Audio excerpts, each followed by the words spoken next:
When travelling around Night City, you might have spied some of the railways and asked yourself, do the railways in Cyberpunk 2077 make any sense?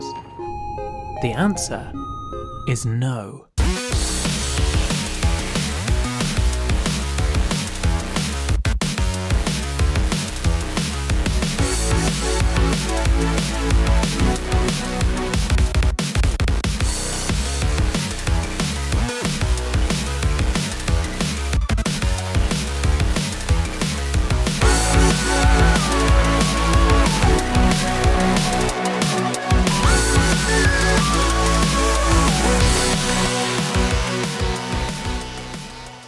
There may be 1001 more important things to do in Cyberpunk 2077, but when I first started playing the game, I became absolutely obsessed with the trains. You can chalk that up to an autistic inclination towards things on tracks, but I think Pan Am said it best. I've always been fond of trains, and the stations where so many tracks converge. Junctions. Yes, those. When you see them from above, you feel Free. Like you could set off on 1,000 journeys all at once. I will never recover from female V not being able to romance her. But autistic inclination or not, the more I looked into things, the more bizarre it became. The train lines don't make any sense. Boxed in tracks that go nowhere, no places to turn the trains around, zero planning for capacity, tracks that crash through walls, monorails, just monorails? For something that's such an important piece of the wider world, the train lines are fragmented, nonsensical, baffling, and really quite fascinating. They speak to a need to make Night City feel more alive than it actually is, without really representing any reasonable function. So, where can we find them, and where do they go? There are 5 distinct networks of tracks spread around Cyberpunk's world, and each one of them is in various states of abandonment. Mapping these routes is not an exact science. I had to take a lot of screenshots to get it right, so there will be a little bit off. Since it's the biggest one here and the most obvious, let's zoom in on that Badlands Line. From the Santo Domingo depot, the line stretches out east, all the way to the borders of the map, with a branching path that takes it further to a train yard in the southeast. If we follow the line out east, it leaves the depot, passes through a tunnel, goes by a station, and stretches all the way into the desert until it unceremoniously ends at the edge of the map. There isn't anything particularly notable about it, aside from a couple of mission-specific locations along the way, but these windmills look kind of nice. We know from dialogue that this line likely hasn't seen use for decades. The gaps in the tracks are filled with debris and dirt, and the stations themselves are in total disrepair. It's been a long time since these places saw any real work, and now they're just the home of opportunistic gangs looking for the next score. Halfway along the route, the track forks, with this line heading southeast towards a nearby rail yard. Taking the southeastern fork, the railway follows a dirt road, goes over a bridge, and then passes by the weirdo guy's farm.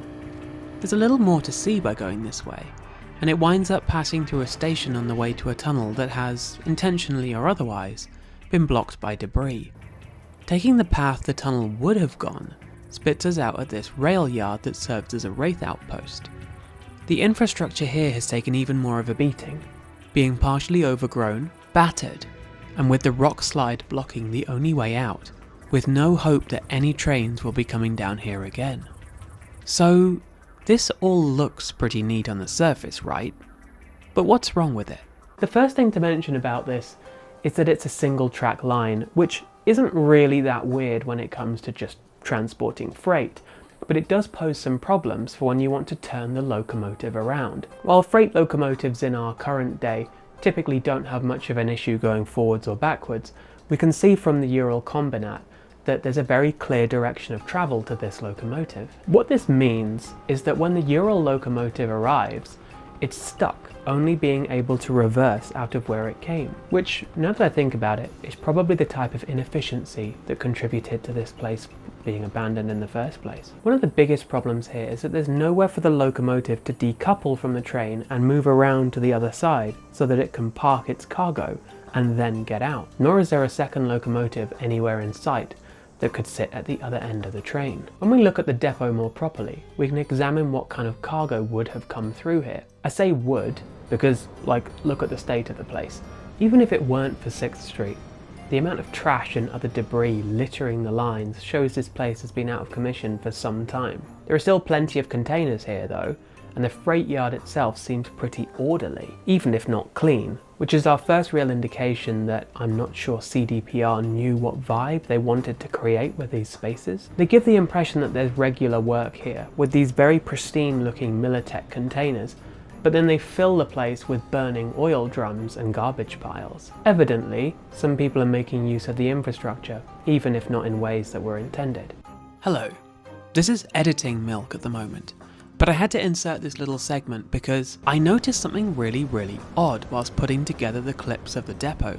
If you've been paying close attention, you might have noticed something really strange about the trains here. Cyberpunk uses monorails, which in our own real world have often proven to be very ineffective. That by itself is not really a crime. It's a weird choice, but it fits the sci-fi 80s flair of the world. The monorail is a symbol of something cool and futuristic, even if it's not very effective. No. The weird thing here is CDPR made a whole new model of train just for the Santo Domingo depot specifically. Take a look at these two monorail cars, one from Northside and one from the depot. Do you notice something about them? The one from Northside is correctly oriented. It has its grippers, for want of a better word, correctly oriented with the ground. Whereas the one from the Santo Domingo depot has had its undercarriage flipped.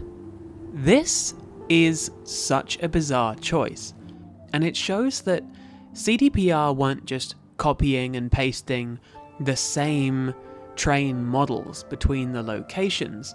They had to reconstruct them for each individual area, and for whatever reason, someone who was making the Santo Domingo depot area oriented the undercarriage of the trains so that it would be upside down, and then did that for all of them. This isn't an individual mistake, this applies to every single carriage on this map, except, crucially, for the ones that we see in the mission with Panam.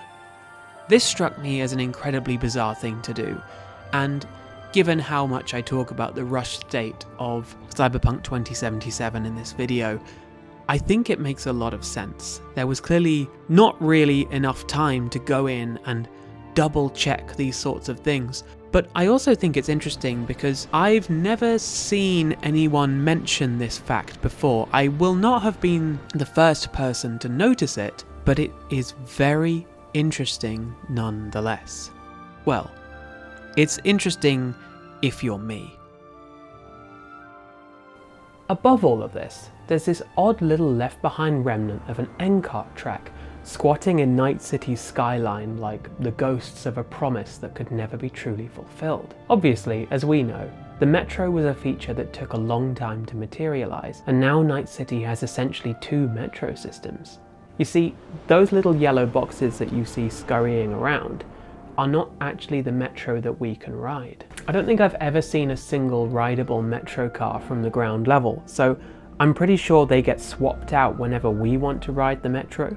To say the system is a bit of a mess is an understatement, and in the rush to give the impression of a working system, Night City is covered in odd and inconsistent stretches of N-cart track that don't go anywhere, the victims of a crunch schedule that saw many promising features axed.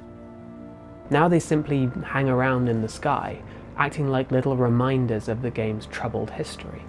But if you want to learn more about the N-cart system, you should watch this video by NV Ranger, who, seems to have recently made the same video as me. Oh well, you should watch that too.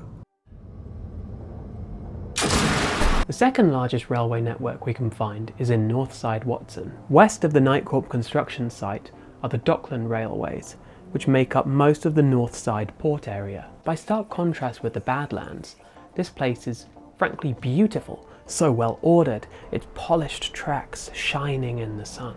Everything appears so neat, so tidy, so well put together. We can see workers wandering around the docks, checking cargo, and this area generally seems, if not busy, then at least well attended to. The tracks weave a path through the cramped confines of the heavily industrialized district, which lends a sense of real productivity and economic activity, which I gotta say I love. So naturally, it's time we took a rocket-powered sledgehammer to the notion that this area makes any sense at all. Even more so than the Santo Domingo depot, CDPR can't seem to decide whether people are using the trains in these spaces. The dock workers are clearly milling about the tracks inspecting cargo, but then there are burnt out cars on these same tracks blocking the trains. Don't forget this is also Maelstrom territory, and a lot of this cargo appears to be related to the ship that's being commandeered by the gang. These dock workers don't really strike me as the type of group that would enjoy working for a bunch of bogged out psychos. But then also, if they're not working for Maelstrom and the shipping, then who are they working for? The confusion about what this scene is meant to communicate is on full display when we go under the bridge to the lair of the cyber psycho. She's filled the place up with these servers, and she's clearly actively living here, yet just a stone's throw away, we can find the dock workers working on the cargo transported by the trains. So I'm guessing they just don't go to that end? Though, having said all of that, it's not like it matters anyway, because these trains aren't going anywhere. You see, all this busy work is a smokescreen for the fact that CDPR constructed a lengthy train line and then made it so the trains can't go anywhere. There is physically no way that the trains can move. There are no locomotives and nowhere that the track connects to anything. Everything here is stuck forever. I would hazard a guess to say that not many people have noticed this, that most people just come through here and see trains and go, oh, that's cool, these trains must transport things around the docks. But they don't. In case you think this detail doesn't really matter too much, let's take a look at a real port. This is the port of Los Angeles. Notice something important about it. It has tracks. They stretch like that, but they don't just start and then stop. They actually follow a route around the place. We can follow the track as it leaves the depot, goes north, and continues onwards and onwards and onwards. What I'm trying to illustrate with this is that there's no point having trains just sitting there holding containers. It doesn't accomplish anything. You need the containers to come off the ship, onto the trains, and go somewhere else. There's no point in putting them there if the trains are just going backwards and forwards by a few yards. Without trying to sound too pretentious, I think a lot of Cyberpunk's rail infrastructure highlights something very key to the game's building blocks. When it comes to open world philosophy, Cyberpunk 2077 really embodies a type of world design I like to call a window dressing world. It's the type of open world popularized by GTA, with an emphasis on scale and spectacle. There's a lot you can see, but not a lot that you can touch. There's an understanding between players and developers in this type of world that not every building will be accessible, not every NPC will be named, but the ones that are accessible, are named, will be lightning rods for the types of things you'd expect to find in this world. This stands in stark contrast to Skyrim, which is a walk-in wardrobe type of world, smaller in scale and proportion, but one where you can try everything on, trading scale for greater interactivity. While there is no hard and fast rule about what makes an open world, these two types are very popular, and Cyberpunk leans more into displaying the trappings of a living world rather than actually being one. But to do so, it has to cut a lot of corners. Don't get me wrong, Cyberpunk is still one of the most detailed and rich feeling open worlds out there, but a lot of its believability quickly falls apart when you give it a small poke. I'm not complaining about that. In a way, I think it's quite charming. Cyberpunk 2077 is a unique game in that it stands as a museum of ideas that can never be fully executed on. The door to the cutting room floor is always slightly ajar, and through aspects like the railway, we can see all of the ideas they wanted to implement, but couldn't give the proper resources. And if you would like to see what I leave on the cutting room floor, consider joining the Patreon for access to the Discord. What I leave on the floor. That sounded better in my head. But returning to Northside for a second, there's also a lot of strange geometry going on here, with tracks routinely running into walls or being placed where it will be too tight for a train to properly pass. The absolute worst offender in this regard is this train line that runs in a straight line up and down one of the central docks. At some point, someone put up a huge concrete wall splitting the track down the middle. With some cyberware, we can get around this wall and see the dock is pretty empty. Evidently not somewhere we're supposed to be, and the whole place feels incredibly pointless. However, if you think that a rule is being established here, there's one last part of the tracks in the docks that gets really weird. For what is easily the most run-down looking track in this area, bizarrely, it makes the most sense, because for once, it actually connects to something. Following the tracks back to this bridge, we can see a giant fence put up to prevent anything passing under it. While we can see behind it and notice there's nothing, there is actually good reason to suspect that it might go somewhere. It can't link up with the other dock tracks we talked about because they're completely hemmed in, but it can go somewhere else. The question is, where? It can't link up with the Santo Domingo depot because we know that stops in the east end of Night City. So this track must be completely underground, going somewhere that we can never reach in game. There is a slim possibility that the railway below Dogtown links up to this, but it's a very slim possibility because, well, we'll get to that in a moment. But that's not even the only way that this track could possibly connect somewhere else, because far more interesting in a way is what we can find by going the other direction. After a certain point, the track starts to rise and resemble an end cart line, and sure enough, its path almost intersects with one, except for the fact that it's unfinished. A peculiar fact about Cyberpunk is that a lot of the railway tracks in this game seem to be partially under construction, while also featuring trains actively parked on them. And I'm not sure what that's about. It seems like kind of a hazard to me, but I'm not really an expert. This is the only time in the game we can see the ground-based railway lines join up with an end-cart line. Previously, these two systems would have been completely separate.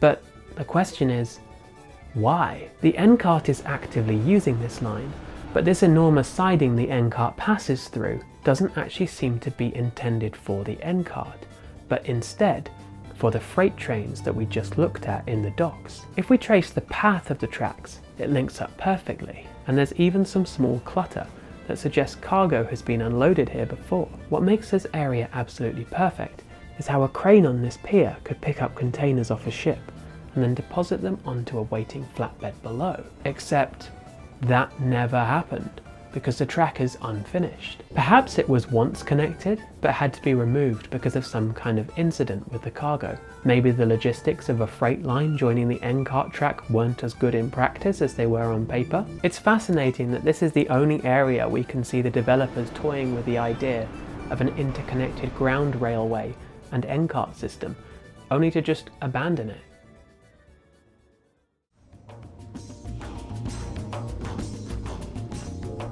Slightly trickier to map out than the rest are the remnants of the Pacifica railways.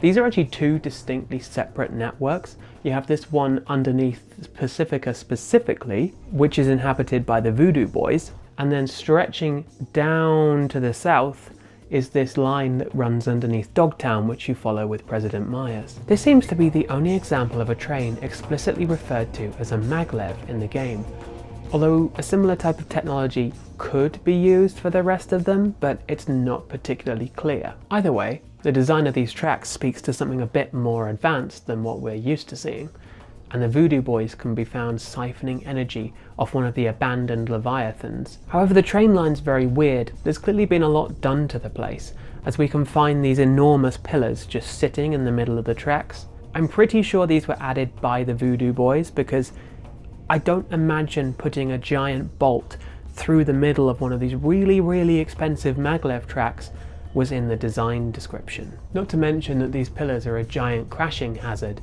and probably weren't intended to be rammed through by a train. Another odd thing about this place is that it's the only area in the game where we can find multiple train tracks lining up neatly side by side, all following exactly the same direction. This gives it a sense that when it was being used, it was probably quite a busy area compared to some of the other lines we've looked at, which didn't really plan for that kind of capacity. But when we go beyond the playable boundaries of the map, everything falls apart. The tunnels at either end clip into the tracks, which would cause instant collision with the trains. But that's not even the biggest issue, as the west end of the line would smash straight through this wall and into traffic. It's not particularly clear where this route would go either.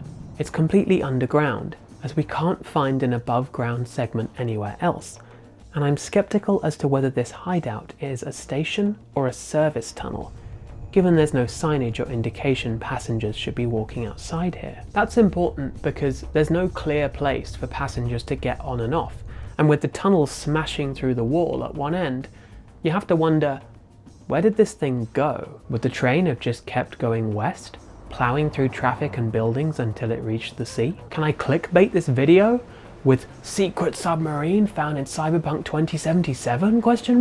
I wouldn't dare. I'm not that shameless. Yet. If we go slightly further south, we encounter the Dogtown Line, and man, this one almost got me. For a second I thought, oh, everything makes sense here. Brilliant, CDPR did their homework, they made a train network that actually is intelligent, it actually works. And then I looked. I actually had written very little about this area until I went back to film the footage, and I'm so glad I did. The detail here is ramped up considerably given that it's an early location in a very scripted part of the DLC, and it looks phenomenal. There's very little here to indicate where it went. It probably connected cities on the east coast of the country, and despite its proximity to the Pacific and Maglev line, it actually has nothing to do with it, because the tracks there are completely incompatible with these. It's a place absolutely oozing with atmosphere, from the sparking electrics, drum fires and ominous lights. There's even this very eerie sound of a train braking in the distance, mixed into the ambience.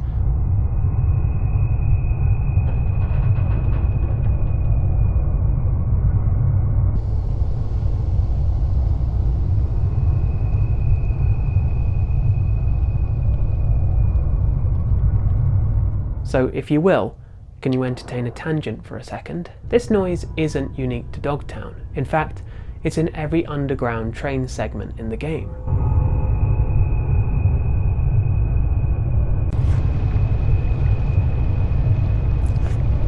But there's something about it that utterly unnerves me. The railways in this game are weird and abandoned.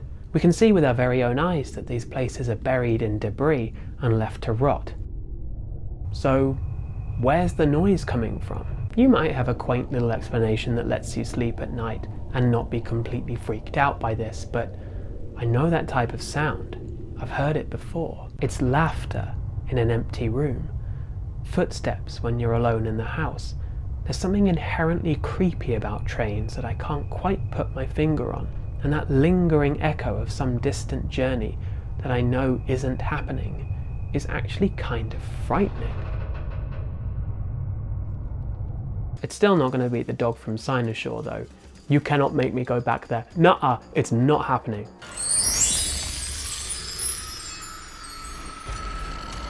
Anyway, where are we? Houndville, right. Yeah, this place doesn't make a lick of sense when you look around either. The developers managed to put a lot of stuff into a small place, and it just makes me wonder why. Because we have a freight locomotive on one line, and then what appears to be a maglev car on the other, which by rights shouldn't belong here at all because it just wouldn't fit on the tracks. Most of the freight cars are on that line too, so it's anyone's guess what this conga line of locomotion was up to. Once again, we have a mysterious case of a train too big for its tracks. It's blocked from one end by construction work, and the other by a tunnel that's way too small for its girth. I know you sometimes get freight trains with carriages for workmen attached to it, which is what this could be representing, but the simple fact that it literally cannot fit through the tunnel sort of supersedes me worrying about who it transported and more about how the hell did it get here. There's also that thing that happens again where the tunnels don't add up at all and the trains would end up crashing into each other. If we follow the path where the stranded locomotive is, beyond the rock slide we can see that its path would go straight through the tunnel. It is possible that there's a stop buried underneath all this rubble, but that's the boring explanation.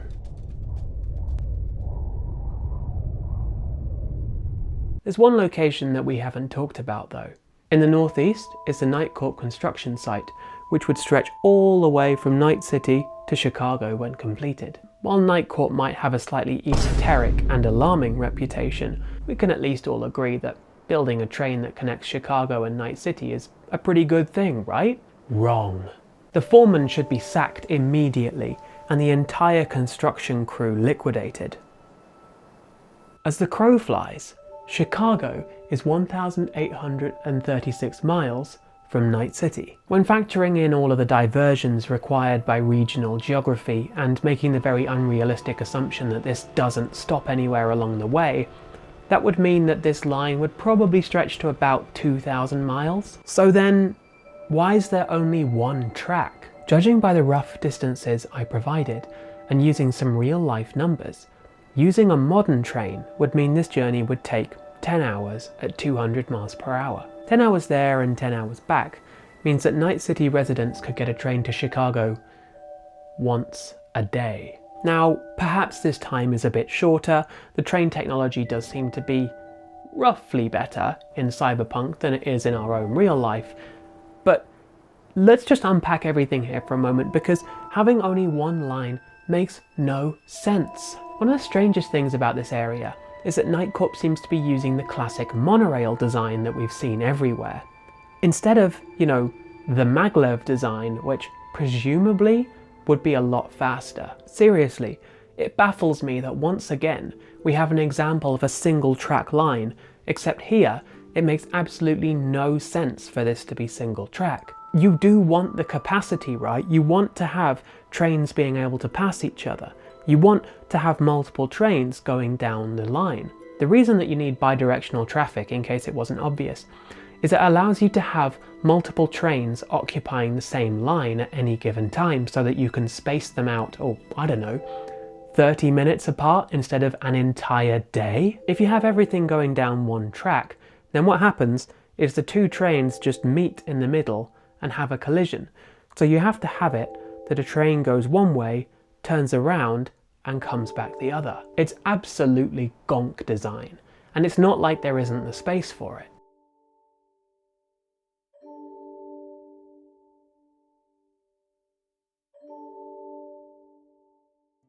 Unlike the other tunnels we've explored, the Nightcorp tunnel is huge, way too big in fact for one single train, and this is where it gets weird. I know this place is a mission area, and I haven't finished Cyberpunk yet, so no spoilers, but I can't help notice how far it all goes. Most of the areas we've seen so far have been little vignettes of activity, small examples that the developers have placed there to make it look like something is going on. Yet, with this tunnel, it is actually modelled. It must stretch for about 2 kilometers or more underneath the city, and you can travel the entire length of it. Stretching all the way from the construction site, the train passes through North Oaks, Charter Hill, Japantown, all the way down into Corpo Plaza. Eventually, you come out the end of it in this enormous round tunnel underneath Corpo Plaza itself, and then you notice something really odd. There's another layer stacked on top of it. This potentially answers the question of how the line was going to handle that capacity. You would have one line taking traffic going one direction at the bottom, and then the other taking the traffic going the other way at the top. But again, it makes no sense. We can see so clearly that there's room for more than one track next to each other, and the tunnels seem to veer off in different directions. So why? It must just surely add more headaches for Nightcorp during construction, because they've got to build out 2 lines going in different directions that ultimately end up going to the same place. But if you listen past my whining again, pay attention to some of the ambient sound effects, because that weird creepy train braking sound makes a return here, despite the fact there aren't any tracks to be seen in most of this tunnel.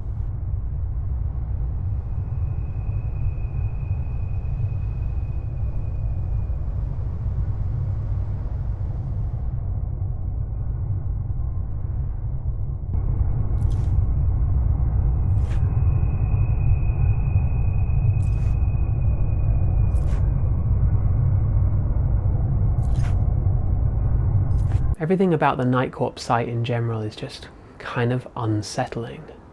On one end you have this enormous tunnel that actually opens out into this weird little sort of hole in the ground, and if you follow it with free cam you can get underneath the Arasaka Tower, where there are these huge columns stretching through this enormous flat space.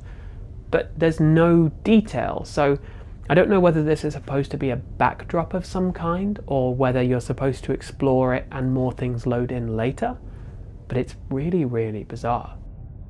In the construction site itself, the place is really unsettling. There are no NPCs anywhere. We're clearly not meant to be here at this point. And then there's that blaring intercom that reminds you that you need to get out.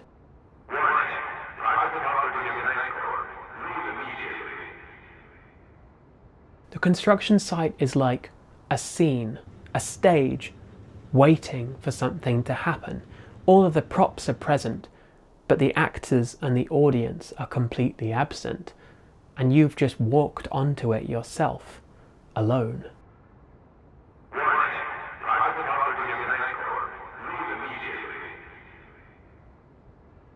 Anyway, that's not the point of this video, but I definitely want to come back here for a future video and explore it some more, because this place is kind of terrifying.